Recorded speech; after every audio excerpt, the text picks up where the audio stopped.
Good afternoon and welcome. Today we have Ms. Michelle Drayton, who is the State Outreach Coordinator with Family Connection. Ms. Drayton is a graduate of USC. She has a master's in counseling. She'll be pursuing her doctorate degree from USC later this year, next year. And she comes with us with 9 years of experience with Family Connection, which is an organization that works primarily with assisting families with disability children and children with developmental needs. Ms. Drayton is happily married for 14 years and has 4 children and a dog. Ladies and gentlemen, I introduce to you Ms. Michelle Drayton. 3 of those are actually mine. 1 is my nephew that I just took over guardianship of. So Family Connection, about 20 years ago, we're coming up on our 20th anniversary, some parents got together and said there's nothing in the community for families that have kids with disabilities. There's, if you get a diagnosis of Down syndrome or cerebral palsy, some families go through a grieving process because they have to grieve that this child is not going to be typical. But there was no support 20 years ago for families like that. There was support as far as the state agencies and stuff like that, but no parent-to-parent support. So that's where Family Connection was born about 20 years ago, just from some parents that wanted support from other parents that had gone through the system. And 20 years later, here we are. We support on just about every disability. And I'll pass these around. I'll support parents. These are volunteers, just like the CASA volunteers. They all have children with disabilities. What happens is let's say I have a child with Down syndrome. I call in, they match me with another parent that has a child with Down syndrome. And then they get the support from that. Everything is free. We also have 30 parent support groups. They're called Parent Connections. Parents don't like the word support, so we changed the name to Connections. Inside the brochure list some of our activities. We have family respite co-ops that are run by the churches. This is where, if you have a child with disability, can you imagine, okay, how hard is it to find a babysitter for a typical child? So just imagine how hard it is to find a babysitter for a child that is tube fed, that, might be 14, but is still in Pampers, is nonverbal, can see you but can't respond, can't tell you they're hungry, can't communicate with you hardly at all. So you imagine that's probably, that would be hard for just the babysitter down the street, the teenager down the street. So these family respite co-ops are sponsored by the churches, and medical volunteers come in and allow parents to drop off their children and go on a date night, and for an hour or 2, and then they come back. And so we are partnered with a bunch of the faith groups with that. Project Breathe Easy, which is what I'm over, the state coordinator of Project Breathe Easy, which is the yellow brochure. My son has asthma. I have asthma. My mother has asthma. Her mother has asthma, and her mother had asthma. In our family, it's genetic, but that's not always the case. Sometimes you can move from up north and come down here, you're completely fine, and you're like, oh my God, what y'all got going on with these trees? And then you're all of a sudden having respiratory problems, and so you can have adult onset asthma. The way I got started with Family Connection is my son, he was 5 then. His school had sent home a letter saying that they were bringing in grief counselors, and they wanted us to be aware that they were bringing in grief counselors into the school. And so, but it just said a child passed away, but it didn't say what the cause of the child's death was. So upon asking around, we found out that the child had an asthma attack. Basically, the parents they were older parents, actually they were foster parents. They did not have any meds at home for the child. Anytime he had an attack, they just ran him to the emergency department. In this case, they took him to the emergency department. The emergency department released him. They went home. They was like, this child still isn't breathing. And on the way back to the hospital, he died in the car. The ambulance tried to meet them halfway, but they couldn't resuscitate him. He was 9 years old. And so that point, I was a little fearful because I didn't know you could die of asthma. My whole family has asthma, and nobody had ever died of it.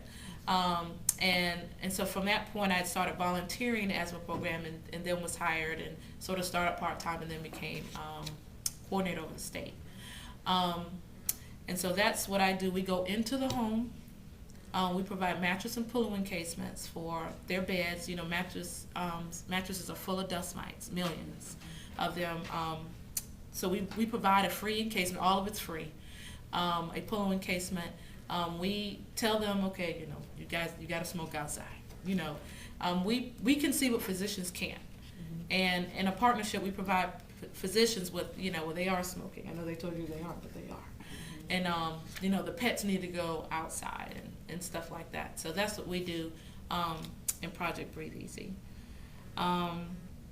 Awareness, the keys to friendship. We have a program where we go into the elementary schools and we allow the children, typical children, to feel what it feels like to be disabled. We blindfold them, put, you know, big gloves on them so they can see how hard it is to, you know, motor skills and stuff like that. The State Department of Education supports us in that program, and it's only for third graders, but it helps them to be aware of the kids in their school that are disabled, and to be a little bit more sensitive, because, you know, in the past, I think kids are better with that. I think in the past, I know when I grew up, you know, that person wasn't really inclusive, but now it teaches the kids to make the child inclusive, because they've gone through, they sort of do a couple of exercises where they understand. I mean, they even bring in wheelchairs and allow the children to be in a wheelchair all day, so they know how hard it is to get around and stuff like that.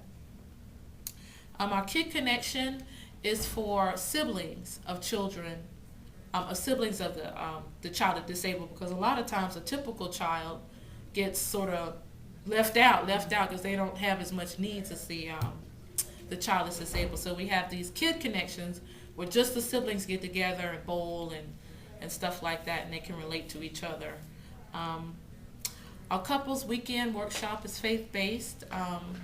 We have one poor male in our whole facility with 12 women, and him and his wife do these couples workshops, and it's based on families that have children with special needs, but you don't have to have a child with a disability. You can just, you know, go to his workshops, and because the divorce rate for couples with children with disabilities is 80%. It's 50% normally. It's 80% with families that have kids with disabilities. It's just, sometimes it's just too much for couples to work through. So that's where these couples workshop, that he offers scholarships, and Lipscomb Foundation helps fund us for that.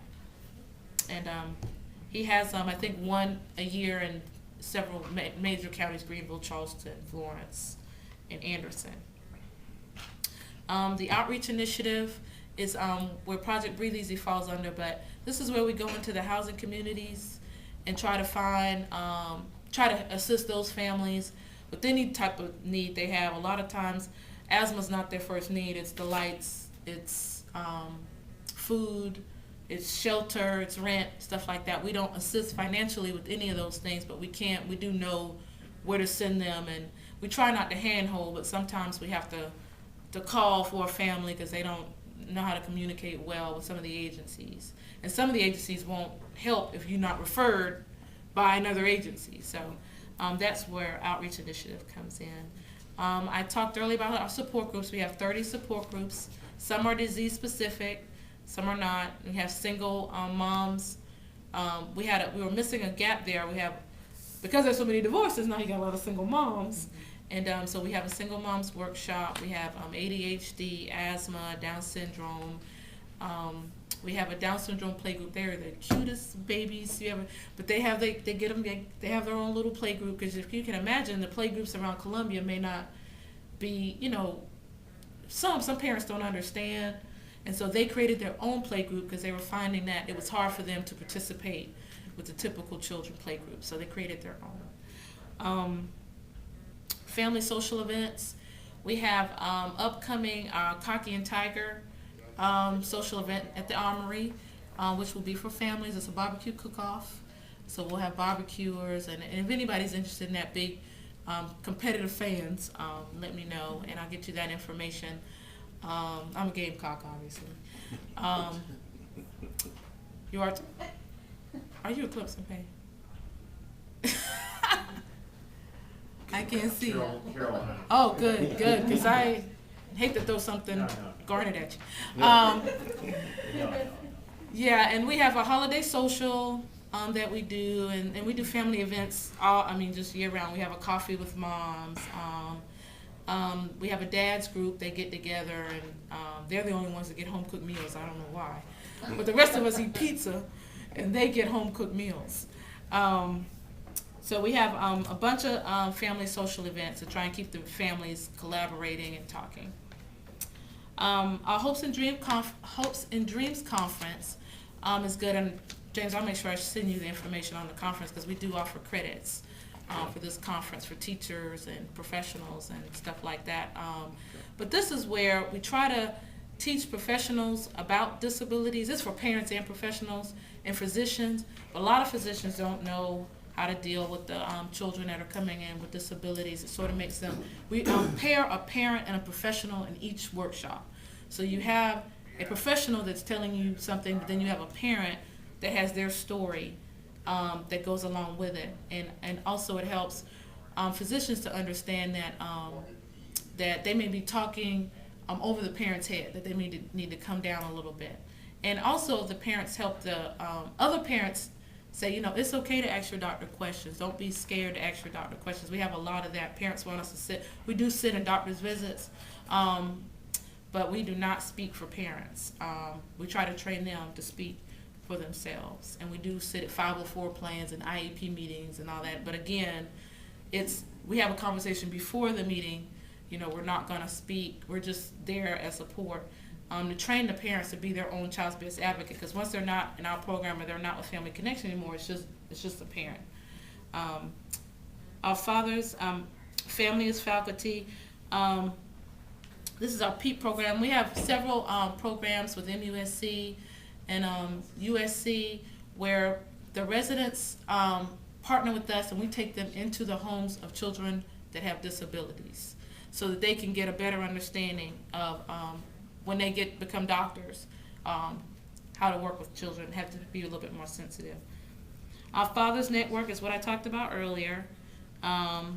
Just a network of fathers. Fathers are not so much like moms. They don't want support. They don't want to sit around and talk about how sad they are, whatever. They don't want that. So what the Fathers Network normally does is talk about advocacy, stuff they can do that's a little bit, I hate to use the word manly because that's not the right word, but they don't want to sit around and talk about support, and that's not what they do. They usually get together and figure out what they can do with physicians and legislative laws and Medicaid and stuff like that. And then sometimes they go bowling too.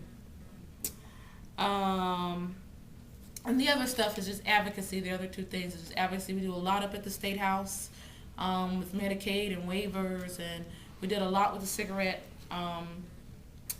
tax, which I don't think we've gotten yet. The non-smoking stuff, everything went to non-smoking. We're a part of that.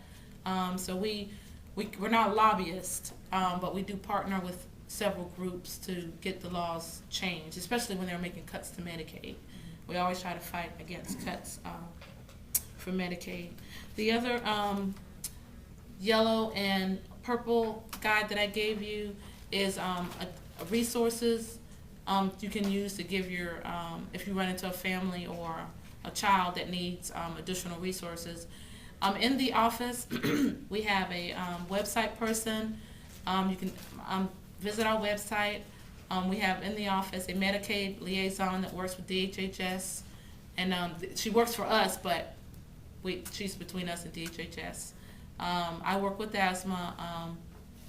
Our executive director just recently resigned, but we have an interim director right now, Jackie Richards, and she's taking the reins on that. And right now, we're just trying to put things back in the family's hands. Most of our programs are staff-driven, and because we've had to cut staff, everybody's had to cut.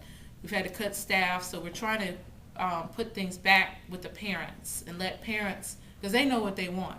we might think we know what they want, but they know what they want. If they may not want something that we're trying to put in their community. So we're trying to put surveys out and find out what are the things that parents want. And why aren't they coming out? Because we have a new family center that was built for them, a big children's room that was built for them. But we're finding that parents say transportation's an issue, or they have a car, but they need to preserve the gas that's in it. You know what I'm saying? They have real issues. You got one parent working or nobody's working and stuff like that. So we're trying to see if we can take things out into their communities instead of having everything at our facility.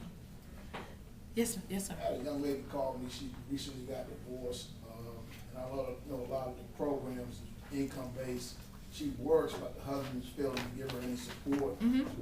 Would you guys consider working with that family, or based on her income that she's making, is she excluded? We don't look at income at all. You don't? We don't ask for income. We don't. I mean, you could be rich. I mean, right now we have the USC coach's wife. I think can't remember her last name, but they were in an article a couple of days ago. One of the new coaches they have a child with a disability. That's right. And she is now on our board.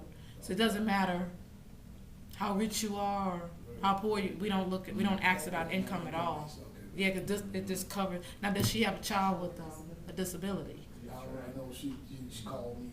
Somebody. She can still call me, and I'll still get her to where she needs to be, and that's fine. But no, we'll off, because there may be some people that I know that some other agencies that I can hook her into. But we have a lot of that, unfortunately. Do you guys have any questions? Do you work with children? Have any children that have disabilities? I would think so, yes. That's crazy. Mostly developmental delay, probably. Developmental delay, mental, and Fetal alcohol syndrome, substance abuse. ADHD is a big one. Yeah. Autistic kids now. Autism is very big now. How do you partner with other agencies who work specifically with autistic child? Would you partner with them or? Autism Society. If we provide the support, but if they want like information more, then we'll send them off to Easter Seal, DDSN. because they do equipment, and we have a lot of families that need equipment or lifts and stuff like that, and we part because Easter Seals probably a lot of people don't know this, but they have a like a Goodwill type of thing. If you need wheelchairs and stuff like that, they have a surplus where you can go and try and apply to get equipment. So we send families to them. We partner with Special Olympics. Most of the major ones we partnered up with. We provide the support, but the major informational stuff we usually send out. But we just want to make sure the parents emotionally taken care of. So it's not like you provide the services for the child, more so for the parent. Right, yeah. Yeah, if they need therapies and stuff like that, that's all stuff that we refer out. And sometimes the child needs therapies, but they just don't know where to start, where to go, and that's where we refer out. Be more a resource center. Mm-hmm. We're a huge resource center. So, and a lot of them need that because they don't know. I mean, I begged, my son was 3 years old, and I kept saying, I think he needs to see a speech therapist. You know, I kept telling Dr. Daddy, we went through the 2-year-old checkup. I'm like, he's still not talking. He's talking, but he's not talking like the other 2-year-olds, you know. Oh, give him time. That's what the pediatrician kept telling me. He'll catch up. I want him to catch up now. You know, I want him to be talking now. And so 3-year-old checkup, you know, we're still in the same spot. And I'm like, can I please just get a referral? I found can I get a referral and let someone else assess him? You know, people that are specialized in speech. And sure enough, he needed speech therapy. And the speech therapist was like, I'm so sorry. I wish we would have got him when he was 2. And I said, I tried, you know. And so he was in speech therapy till he was about 4th grade. You know, because what had happened was he was born premature, and he had a lot of ear infections, And so the doctor told me that, the speech therapist told me that when you have a lot of ear infections when you're the 1-year-old, that you hear underwater. You have, you know, when you're under a pool, you can hear the people talking, but you can't hear them clearly. Well, that's how he heard things. So then he was unable to talk because he couldn't hear what we were saying clearly. And so that's why he ended up in speech therapy for so long. So that's what we teach parents. If you think that something's wrong with your child, and you fight till you get in with the right person to do the evaluation. Don't just accept, because I just accepted it, and what I could have done was just ask to see a different pediatrician.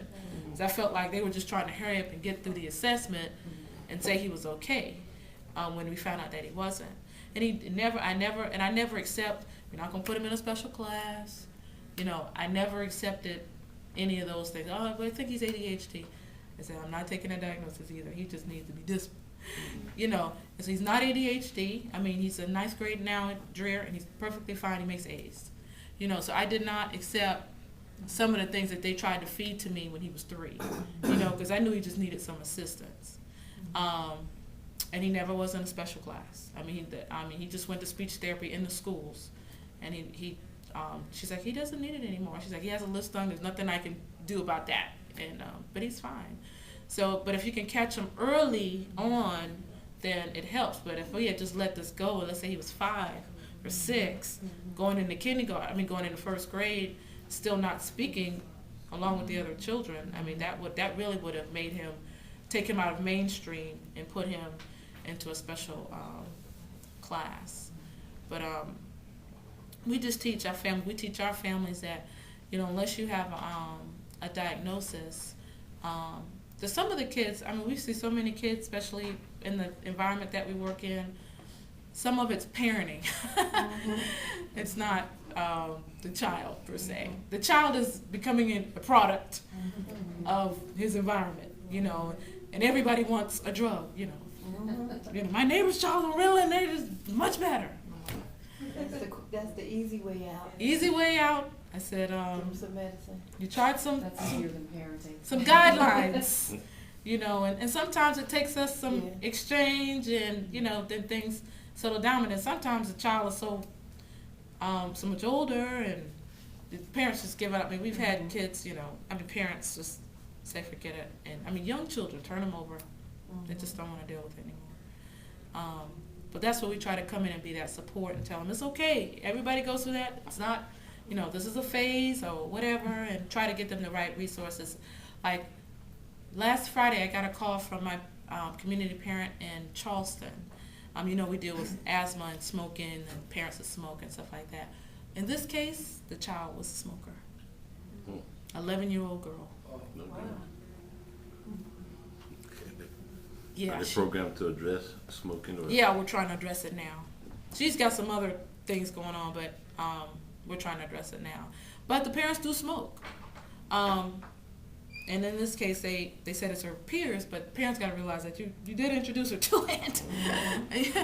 So when it was introduced by her peers, you know, it was an easy transition because she had been already introduced to smoking. So those are the kind of things we deal with, and that's fine. And we'll probably keep that family, you know, until the entire family is where they need to be. And sometimes it's years, and that's okay. So essentially, your agency goes in and makes assessment and then referrals, or you do? My program, the asthma program, does home visits. The support program does everything by phone and support groups. Yeah, we do a pre and post test in the asthma, because we're trying to see where the asthma is, basically. Then if they need a referral out for something we can't handle, we'll make a referral out. But everything else we handle in-house. Could you describe a little bit more about the family respite cooperatives? Volunteer programs for parents in home care? Yeah, that's the one with the churches. Yeah, how does that work? I mean, is it just Richland County that you do that? They have respites all over the state. You just have to find which churches are sponsoring them. And you set those things up? I mean, Yeah, you can. Yeah, anyone can go to your church and say, I can go to my church and say I would like for us to start a family respite co-op. they call you? They can call. Yeah, they would call Family Connection. WC would take care of it. And what, do you provide professional people to come out during that evening that volunteers are doing the bulk of The work? church helps a lot out with that, but we don't provide the volunteers. The church pretty much takes it Right, over. but I mean, do you provide Information. professional? You said earlier something about nurse. The church handles all of that. Okay. They're basically, the church staff is basically trained on how to run a family respite co-op, and then from there we're out of it. It's their thing. It's a part of their church So you program. provide the training for Right. them to, Right, because the church definitely has to take it on because it's a cost to them, you know, just to provide food for the children that are there and to bring in professionals. And most of the time you can get nurses that'll volunteer to stay for 2 hours, and a couple of therapists that'll volunteer for 2 hours. And most of these people are volunteers. They don't pay anybody to come in. And usually it's members of the church that are the ones that are coming in to help. Mm-hmm. Quick question, what's the problem with getting a diagnosis for a kid with asthma? I mean, is it? They don't like to diagnose children with asthma too young, one, for insurance purposes. Your insurance will not, pre-existing. I'm trying to get life insurance for myself and my son, and they look at asthma like cancer, basically. It's a chronic illness. So if you get a diagnosis of asthma, it's permanent. I mean, you're not gonna get rid of it. You know, you do not grow out of asthma. I know that's been said, but the asthma can go dormant and not bother you anymore. I mean, my asthma is active. It won't go dormant. But I think it's just because it's so severe in my family.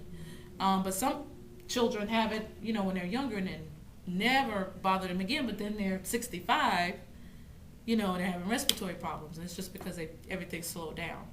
But that's the main reason why. A physician told me that. You don't want a diagnosis of asthma because of insurance. And also, sometimes it's not asthma. It's bronchitis. That's not the same thing. Bronchitis you get rid of. Asthma you don't. Bronchitis is treated with antibiotics. You don't treat asthma with antibiotics. My 12-year-old was a preemie, but during the time we were going through as far as respiratory. Especially preemies, they're not gonna. That's more because they're thinking it's RSV. what? We have that same, Ours. Thomas and I, both of our children have, my child is 16 months old, and both of our children were diagnosed with RSV. Mm-hmm. And you're exactly right. His pediatrician, even though he's only 16, he said, your child has asthma, but I will not document it because your insurance is not gonna cover it. What's our? They'll call it reactive airway disease. What is it? Thomas, RSV, respiratory something, Respiratory, virus. Yeah, I don't They- remember the It exact. makes them very, very sick, and the daycare has to document it. I mean, it's a huge, big deal, They can call it reactive airway disease, and the insurance will still cover it. But if they say asthma, you're pretty much done with insurance. I mean, you get covered, but Your premiums are. it's gonna be high because they consider it like cancer. It's chronic, and you're gonna have it a long time, and that means that you're gonna be using our insurance more than the person that doesn't have it. And so that's why they, parents are looking for a diagnosis. They want a diagnosis, but physicians are reluctant to do that. They're doing the patients a favor, but the patients don't realize that at the They need time. to explain it like. Yeah, I asked him, like, why don't you just diagnose him? I know he has it. Right. I have it, I'm like, come on, he's got it. And then he explained to me the insurance, and that's why. But I'm like, he has it. Just go ahead and no need to draw this out. And that's why. So if you can just get away with reactive airway disease, stick with that. Would the medications be the same between? Medications are exactly the same. Inhalers and all? The inhalers are exactly the same. It's asthma. Okay. They're just not gonna call it that. So if one of our volunteers has a family or has a child, or whatever, they want to make a referral, we can just contact your agency? As long as the guardian, Mhm. whoever the guardian is has given permission. Okay. Because we working with a foster family now, and she doesn't know the child's asthma history. The child is having problems, so we're trying to work with her. Sometimes we just can't Who get the made that history. referral to you? The foster mom made it? She was at a health fair and signed up on our sign-in sheet. But we have done some work with DSS, done some classes in there with them. They've done some referrals to us. Any more questions? Any other questions? Ms. Drake, we want to thank you so much for your time. And Thank folks, you. that Thank you for concludes having our me. in-service. Thank you.